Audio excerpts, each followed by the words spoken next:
আসসালামু আলাইকুম। প্রিয় দর্শক, প্রথমে আমি ভিডিওটা নিয়ে কথা বলি।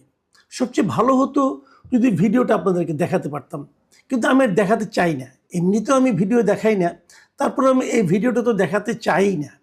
কারণ যে কারণে এই ভিডিওটা নিয়ে কথা বলবো, সেই কারণে এই ভিডিওটা আরেকবার দেখানো ঠিক হবে না। ভিডিওটাতে দুটো চরিত্র।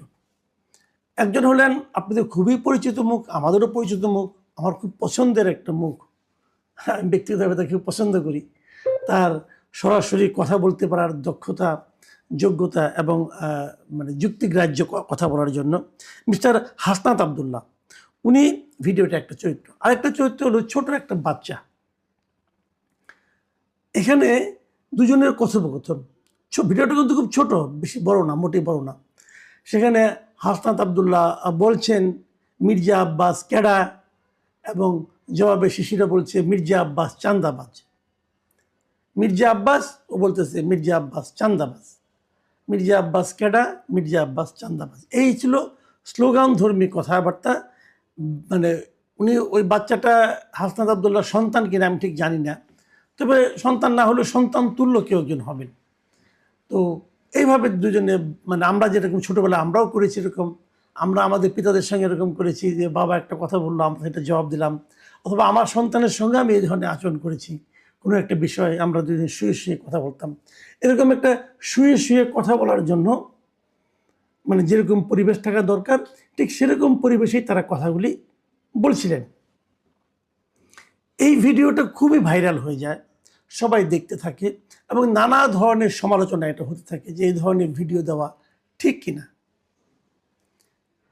এই ভিডিওটা আমাকে গতকালকেই সকালের দিকে একজন পাঠিয়েছিলেন। তো এবং আমারই একজন সিনিয়র ভাই, উনি বললেন যে দেখেন এটা কি ঠিক, এটা কি নৈতিকভাবে সে কাজটা ঠিক করলো। তো আমি কালকেই চেয়েছিলাম এটা কিছু বলবো, কালকে না বলে ভালো করেছি। কালকে বলতে কালকে আমি সন্ধ্যার দিকে বলতাম হয়তো ভালো করেছি, মানে তারপরে কিছু ফলো আপ ঘটনা আছে, সেটাও আপনাদেরকে আমি বলবো। তবে আমি কালকেই করি নাই কী কারণে সেটা একটু বলি। সেটা হলো এই ধরনের আজকাল সোশ্যাল মিডিয়ায় নানা ধরনের কথাবার্তা কিন্তু থাকে, এবং সেই কথাবার্তার প্রেক্ষিতে নানা ধরনের ভুল বুঝাবুঝিও হয়। যেমন কিছুদিন আগে এই হাসনাত আবদুল্লাহরই দুটো আপনার পোস্ট নিয়ে আমি কথা বলেছিলাম। তো একটা পোস্ট হাসনাত আবদুল্লাহ দিয়েছিলেন, আরেকটা পরে যেটা কথা বলেছিলাম, পরে হাসনাত আবদুল্লাহ আমাকে ফোন করে বলেছিলেন যে এই কথাগুলো তো আমি বলি নাই, ওইটা আসলে আমার না, আমার নামে অন্য কেউ চালাচ্ছে। সোশ্যাল মিডিয়ায় কিন্তু এগুলিও হয়, অন্য কেউ চালায়, এমনভাবে কথা বলেছেন উনি বলেছেন। তো ওই অভিজ্ঞতার কারণেই আমিও পরে দেখলাম যে হ্যাঁ না, ওনার বক্তব্যই ঠিক। তো সেই কারণে আমি কালকে আর করিনি।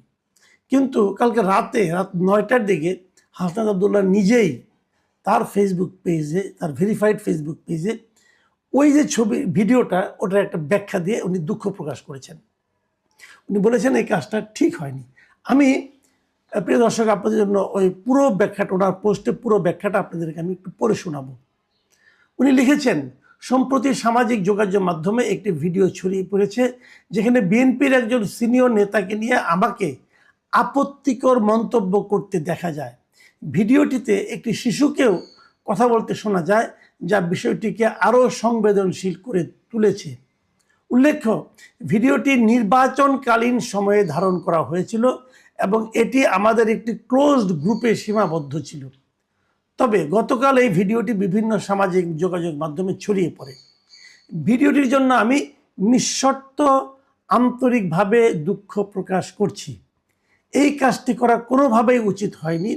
ভবিষ্যতে যেন এ ধরনের অনাকাঙ্ক্ষিত ঘটনা পুনরাবৃত্তি না ঘটে এবং রাজনৈতিক পরিমণ্ডলে পারস্পরিক শালীনতা ও সৌহার্দ্য বজায় থাকে তা নিশ্চিত করতে আমি দৃঢ় প্রতিজ্ঞ।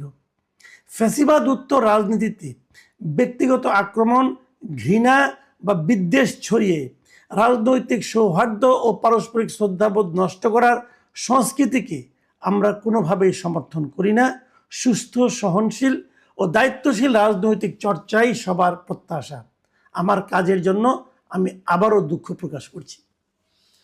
হাসনাত আবদুল্লাহর এই যে পোস্ট আমি আপনাদের টোটালটা পড়ে শোনালাম, এই জন্যই পড়লাম যে এই পোস্টটা পড়ে আমি মুগ্ধ, আসলে মুগ্ধ। আমি খুবই খুশি হয়েছি। দেখেন, মানুষ মাত্রই ভুল করতে পারে। পৃথিবীতে আপনি একটা মানুষ খুঁজে পাবেন না, আমি আমাদের হযরত মুহাম্মদ সাল্লাল্লাহু আলাইহি ওয়াসাল্লামের কথা বাদ রাখছি, এর বাইরে একটা মানুষ আপনি খুঁজে পাবেন না যার জীবনে কোনো ভুল নাই, পাবেন না। সবারই কিছু না কিছু ভুল আছে, কিন্তু সেই ভুলটা স্বীকার করতে পারার মতো মানসিকতা, এটাই হলো সবচেয়ে গুরুত্বপূর্ণ।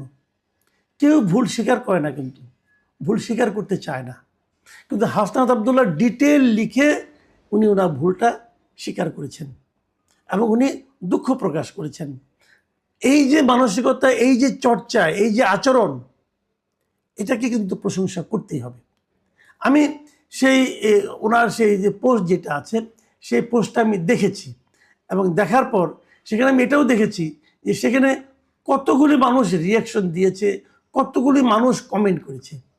আপনি শুনলে অবাক হবেন, আমি ম্যাক্সিমাম কমেন্টগুলো পড়েছি। আমি দেখেছি প্রায় এখানে যে 3 লাখ মানুষ এটাকে দেখেছে এবং মানে রিয়াকশন দিয়েছে এবং 22,700 মানুষ এখানে কমেন্ট করেছে।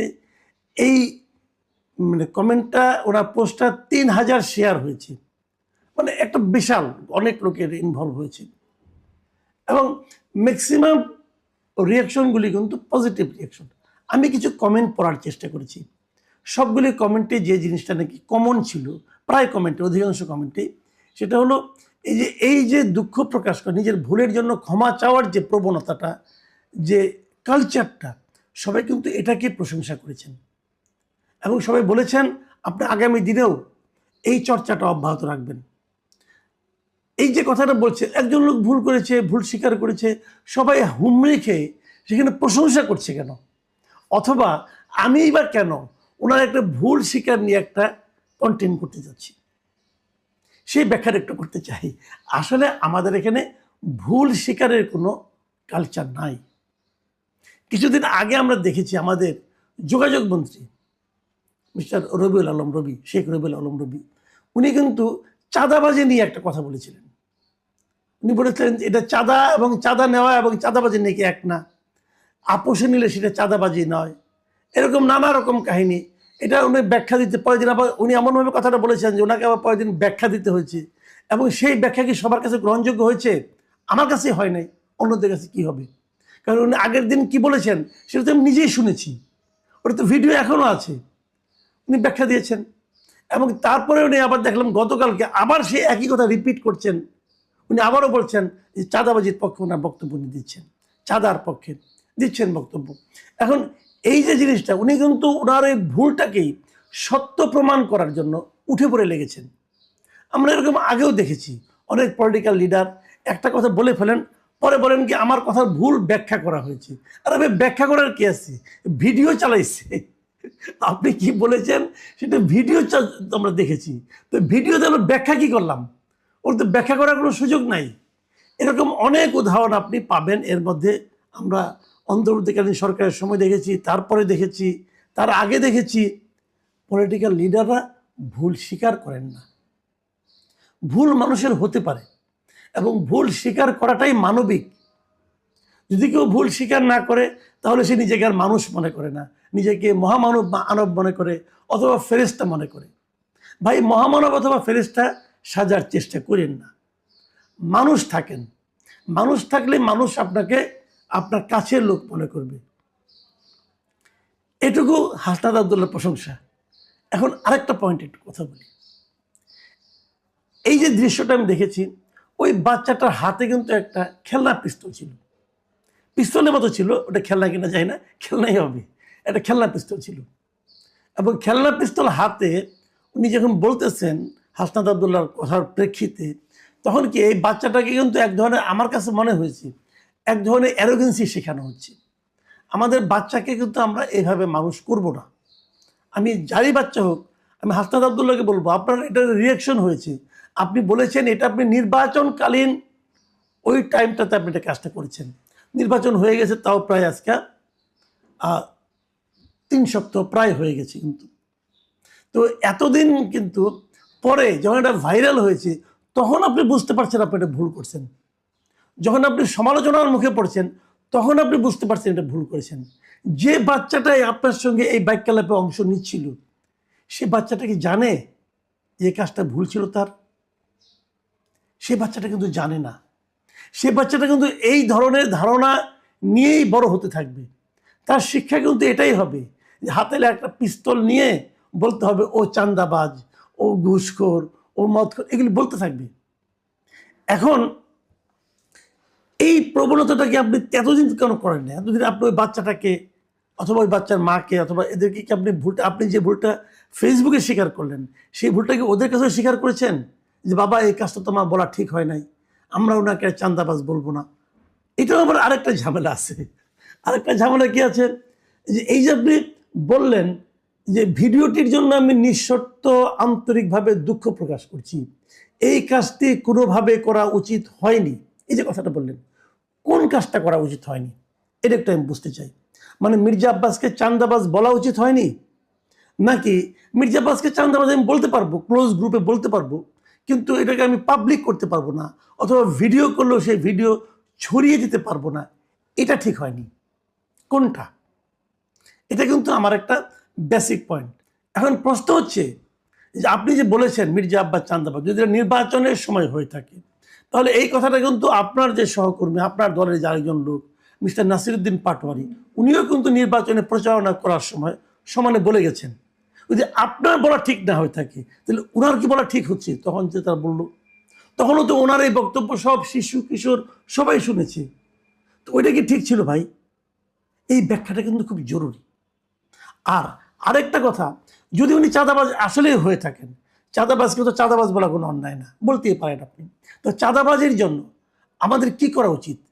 আপনি আইনের আশ্রয় নেবেন, কাউকে না কাউকে বলবেন, আইনকে মানে প্রশাসনকে বলবেন এই লোকটা চাঁদাবাজ, আমার হাতে তথ্য আছে, প্রমাণ আছে, সেটা আপনি সাপ্লাই দিবেন। সেটা সাপ্লাই না দিয়ে পাবলিককে যখন আপনি বলতে থাকেন, তখন তো আসলে আপনি এক ধরনের পাবলিক নিউসেন্স ক্রিয়েট করেন। সেটাও কি ঠিক? ভাবুন।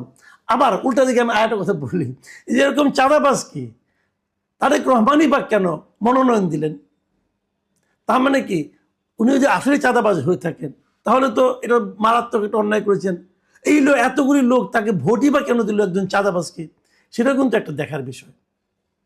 কাজে আমার বক্তব্যটা হলো যে মানুষের সমালোচনা করাই যায়, নানা বিষয়ে আপনি সমালোচনা করতে পারেন, কিন্তু সমালোচনার ভাষা যেন সংযত হয়, এবং সেই ভাষা আপনি যখন ক্লোজ ডোরে বলবেন, বন্ধু বান্ধবের মধ্যে বলবেন, তখনও যেন সংযত থাকে।